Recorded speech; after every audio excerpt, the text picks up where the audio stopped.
Hey you guys, I wanted to come on here and give commentary about different instances in which black people play a role in contributing to the inevitable and the near indomitable force that is white supremacy, specifically when it comes to entertainment and media figures.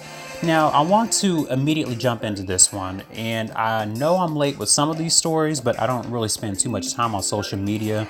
I'm actually more like a book reader, so I don't find these things to be of urgent significance. But I'll go ahead and try to provide a very brief backstory to those who are unfamiliar with this first story. But the first instance is the rapper OT Genesis covering Keisha Cole's song Love.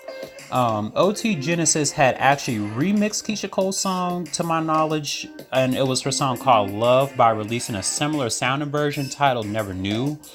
And Keisha Cole had done an interview where she basically stated that she was not receptive to this remix. She would actually prefer for her classical music to be untouched because I'm assuming that there is a certain level of sentimentality that her earlier music has to her, and she has that right to not appreciate another artist redoing her song, especially without her permission. That is kind of insulting to just use someone else's song without some form of pre-existing contractual agreement in place or that person's blessing in being able to use a song. But of course, OT Genesis by this time was actually aware of her feelings towards him using the song, but rather than issue an apology or compensate her for using the song, he actually engaged in doubling down on his actions by controlling Keisha Cole in several degenerate acts of mediocrity. He did things like post pictures of his face side by side with hers, using her picture by saying the four best Coles, which if you guys see this picture here, it shows where it looks like Keisha Cole herself is number 4, and it's obviously he's trying to make fun of her by placing her last next to a picture of coleslaw, and it's just kind of like, really? And this actually, surprisingly, you guys, is not even the worst part. This, in essence, only further showcase how the majority of our community is really just complicit in the destruction of our own people. And some of you may say that it's only jokes or it shouldn't be taken seriously, or, you're being too sensitive, but you guys have to take into consideration that this may have been something that was heartfelt to Keisha Cole. It might have represented a serious stage in her life where she was facing some kind of struggle, but social media had a field day with OT Genesis trolling.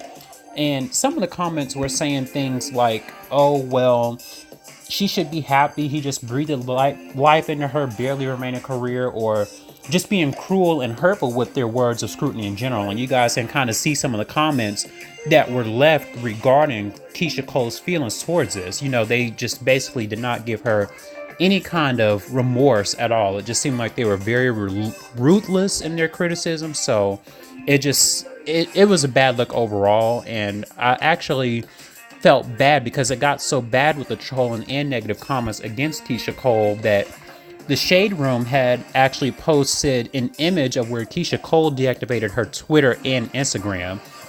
And this is my thing. First off, the fact that some black men engage in this campaign of already degrading black women in rap music due to its misogynistic nature relative to misogynoir, that already makes other races of people feel like they can find humor in our situations, knowing that we really have no code or actions to reprimand the ones who disrespect us.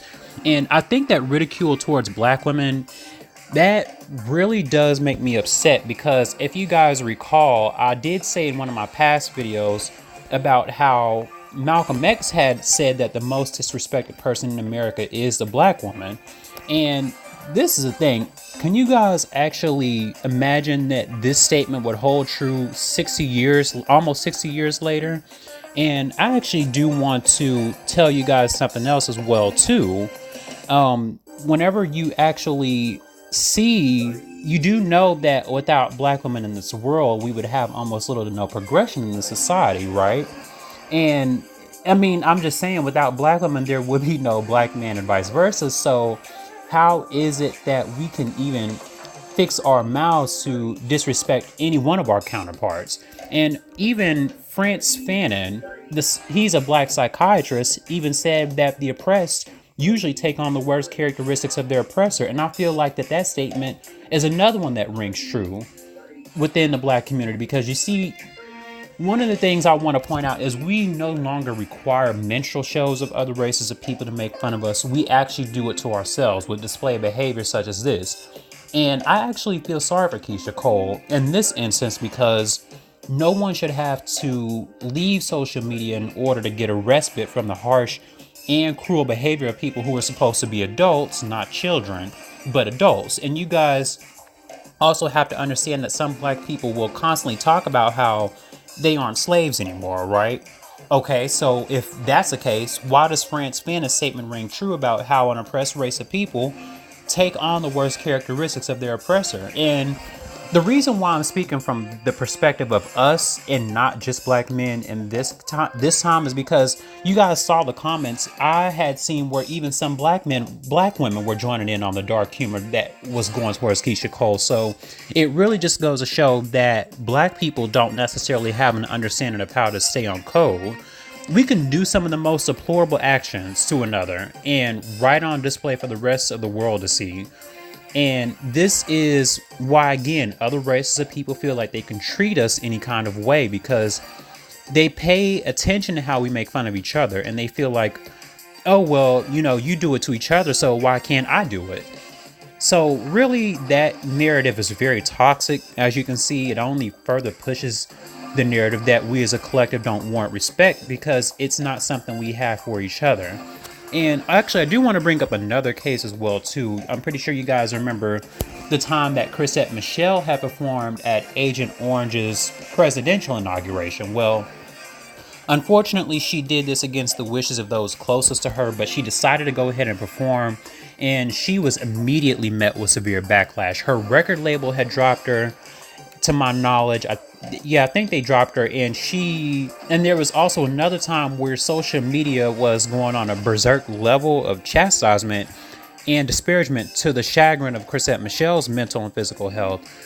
She had slipped into a depression, and I think unfortunately she suffered a miscarriage, and she opened up about the pain that she was experiencing, and it seemed like even then, when she expressed contrition for her actions, social media still eviscerated her. And so it just kind of goes to show how harsh black people can be with each other when it comes to their words. And I find it ironic that we have this energy but don't know how to properly utilize it in issues where our voices are actually needed. I mean, think about it like this, you guys. We could use this type of response towards situations involving discriminatory actions or practices, but instead some of us remain complicit in those scenarios. Yet somehow we find the strength to attack each other when it comes to our own people, who even acknowledge that they were in the wrong. I mean, Chrisette Michele acknowledged that she was wrong and she understood this. So I am actually challenging us to try and correct this behavior, because it can lead to our own undoing easily and rather quickly.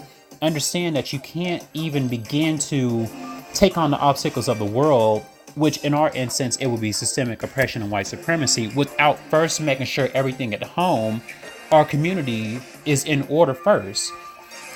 And I also believe that this may be one of the reasons why our community faces constant failure and disorganization when it comes to actually enacting movements of change. Because if you guys have noticed, it seems like no matter what, when it comes to any kind of like a movement, we don't know or care to stay on code.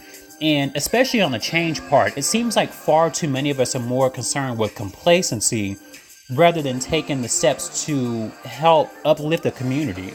And I think black people symbolically believe that because we have been given this illusion of freedom and we're no longer on the plantation, that this somehow amounts to no longer facing a struggle. But the people with this mindset are completely out of touch with reality with this mentality. I mean, you guys have to understand that that is one of the worst and most detrimental mindsets to have. And I am sorry for going on like a small tangent, but I do get passionate, as you can see, about these subjects. But just to kind of digress back to my main point, I do think that some black people are complicit in the role of oppression that we face, because they take on these negative qualities and attributes while simultaneously using white supremacist level rhetoric and talking points to also attack each other. Now, allow me to go off subject one more time, but there is something I want to briefly bring up. I'm sure some of you guys have heard comments before like, oh, she's a single mom with 5 babies from 5 different fathers, or oh, his father probably wasn't in his life, which was why he turned out that way. And I think that we need to learn how to start debunking these talking points and deconstructing this rhetoric that systemic oppression has created. These talking points have had nothing but incendiary and undesirable sociological effects on the Black community. Because think about it like this: a woman with 5 children by different fathers, she would not be representative of the entire collective of Black men, Black women. And the same thing, a Black man who didn't have a paternal presence in his life, that doesn't mean that he can't just go on to be a great father to his own children. So I do think that we have to understand that Black people are not a monolith. I think that society has unfortunately painted us and distorted our image to where basically every negative stereotype we somehow exuded, even though we may have our degrees, we may have our own businesses, yet somehow we take on the accountability of all of these negative stereotypes and caricatures. So that's just kind of something to think about. And I think I may possibly do a follow-up to this video because I want to talk about the narrative too behind the absence of Black fathers contributing to depravity and deleterious acts of rebellion from Black children, which is a myth, but I want to explain that in another video. But for now, make sure you guys get in the comment section and weigh in down below. Do you believe that Black people are contributing and complicit in their own destruction? Or do you believe that the sole cause of this is white supremacy and systemic oppression? Or maybe even a combination of both? Make sure you guys kind of like, share, comment, and subscribe. And also another thing too, make sure you hit the bell for notifications. I did have some of my subscribers not be aware that I was posting video, so make sure you hit the bell next to the subscribe button so that way you actually get notified when I post. So make sure you guys do all these things, and I will see you guys in the next video.